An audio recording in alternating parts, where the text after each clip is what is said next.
Hello guys. सो अब इस बार मैं जो टॉपिक कवर करने वाली हूँ वो है होमोजेनाइजेशन। होमोजेनाइजेशन के लिए मैं 3 वीडियो बनाऊँगी। पहला जिसमें मैं आपको प्रोसेस समझाऊँगी, what is the process of homogenisation. Second वाली वीडियो जो है उसमें मैं आपको होमोजेनाइज़र की वर्किंग सिखाने वाली हूँ, वर्किंग पढ़ाने वाली हूँ।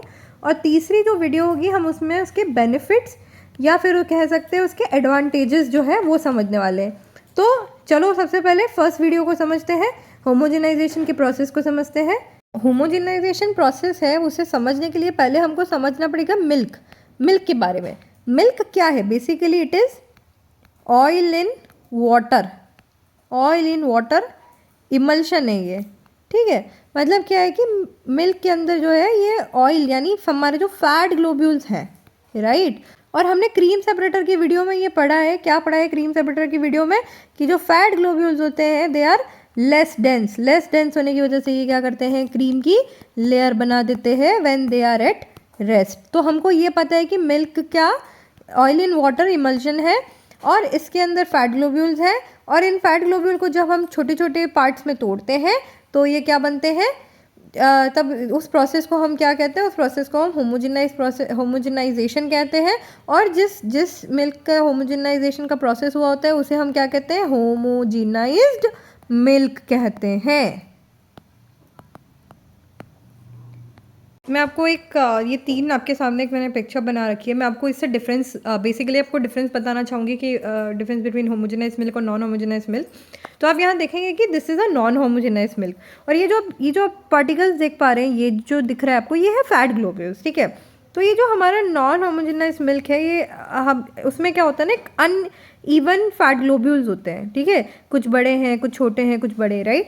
और अगर आप नॉन होमोजेनाइज मिल्क को थोड़ी देर के लिए रेस्ट पे रहने देंगे तो क्या होगा ना कि ये सारे क्लस्टर बनाना शुरू कर देते हैं, छोटे बड़े फैट ग्लोब्यूल्स मिलकर क्लस्टर बनाते हैं। तो क्रीम सेपरेटर की वीडियो में ये बताया that fat globules are lighter than milk, इसकी डेंसिटी कम होती है। तो इनकी क्या टेंडेंसी होती है, when they are at rest, ये जो फैट ग्लोब्यूल्स है वो ऊपर की तरफ मूव करना स्टार्ट करते हैं और ऊपर ये बना देते हैं एक क्रीम की लेयर।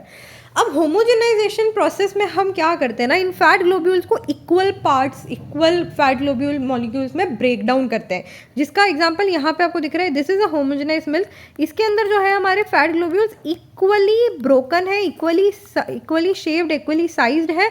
और उसकी वजह से ये जो है मिल्क में अच्छी तरीके से स्प्रेड हुए हैं एंड ये क्लस्टर नहीं बना पा रहे हैं।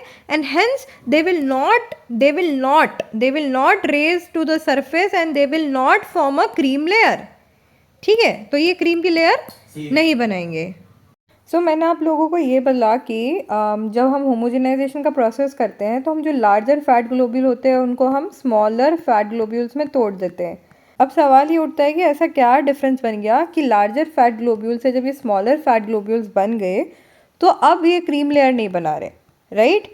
तो उसका आंसर यहाँ पे मैं आपको कुछ कॉन्सेप्ट्स बताती हूँ, आप एक बार ध्यान से सुनिएगा, आपको अपने इस क्वेश्चन का आंसर मिलेगा।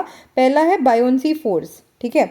तो इसमें क्या होता है ना कि जितना लार्जर द फैट ग्लोब्यूल होगा, राइट, उतना इस पे फोर्स लगाएगा लिक्विड कि वो अपोजिट ग्रेविटेशन के अपोजिट ये फोर्स लगाएगा और उसकी वजह से क्या होगा, ये सरफेस पे आके क्रीम की लेयर बनाएगा। बट अब हम क्या कह रहे हैं कि हमने बड़े फैट ग्लोब्यूल्स को स्मॉलर फैट ग्लोब्यूल्स में तोड़ दिया। उससे क्या हो रहा है कि अब सरफेस एरिया जो है वो इंक्रीज हो गया जो कि मिल्क के कांटेक्ट में आ रहा है। एट द सेम टाइम वो सरफेस एरिया इंक्रीज हो गया जो केसीन, जो प्रोटीन है मिल्क में पाया जाने वाला, उसके कांटेक्ट में आ रहा है। अब उससे क्या हो रहा है ना, इधर देखिए, जैसे कि ये मिल्क का फैट ग्लोब्यूल है, ब्रोकन फैट ग्लोब्यूल है ये, राइट। अब इस पर क्या हो रहा है ना, यहाँ पे मिल्क का कैसीन जो है वो केसीन प्रोटीन इसके पास में क्या कर रहा है, इस पर जाके लग रहा है, ठीक है। अगर ये बड़ा फैट ग्लोब्यूल था तो जो एरिया एक्सपोज हो रहा था वो कम है, अब इसके जब टुकड़े हो गए तो एरिया ज़्यादा एक्सपोज हो रहा है। तो केसीन ने जाके क्या किया, केसीन प्रोटीन ने इसके ऊपर एक लेयर बना ली, एक लेयर इसके ऊपर बना ली। अब क्या होगा ना, उससे क्या बनता है, स्टेरिक हिंड्रेंस बनता है। इसका मतलब ये होता है कि अब जब ये केसीन ने फैट ग्लोब्यूल के ऊपर एक प्रोटेक्टिव लेयर बना दी तो अब जो 2 फैट ग्लोब्यूल हैं छोटे छोटे, वो इस प्रोटेक्टिव लेयर की वजह से एक दूसरे में मर्ज नहीं हो पा रहे, एक दूसरे से कंबाइन नहीं हो पा रहे, और एक दूसरे में कंबाइन नहीं हो पाएंगे तो क्या नहीं होगा, एक बड़ा फैट ग्लोब्यूल नहीं बनेगा। और दूसरा जो फैक्टर यहाँ पे काम करता है वो है इलेक्ट्रोस्टैटिक रिपल्शन। इलेक्ट्रोस्टैटिक रिपल्शन कैसे काम करता है कि दो केसिन प्रोटीन के जो मॉलिक्यूल है वो दोनों में सेम एनर्जी चार्ज होता है, जिसकी वजह से ये क्या करेंगे, एक दूसरे को रिपल करेंगे, राइट। इस वजह से भी क्या होगा, दो फैट ग्लोब्यूल पास में नहीं आएंगे and this will avoid formation of a bigger fat globule, hence क्या होगा कि क्रीम का लेयर नहीं बनेगा। मैंने आप लोगों को ये बता दिया कि होमोजेनाइजेशन का प्रोसेस क्या है, और मैंने आप लोगों को ये बता दिया कि जब होमोजेनाइजेशन का प्रोसेस होता है और जो बड़ा हमारा फैट ग्लोब्यूल होते हैं वो जो स्मॉलर फैट ग्लोब्यूल्स में ब्रेक डाउन हो जाते हैं तो उसकी वजह से क्रीम लेयर क्यों नहीं बनती है। अब मैं आपको नेक्स्ट वीडियो में बताऊँगी कि एक होमोजेनाइज़र की वर्किंग कैसे होती है। So stay tuned and subscribe to my channel.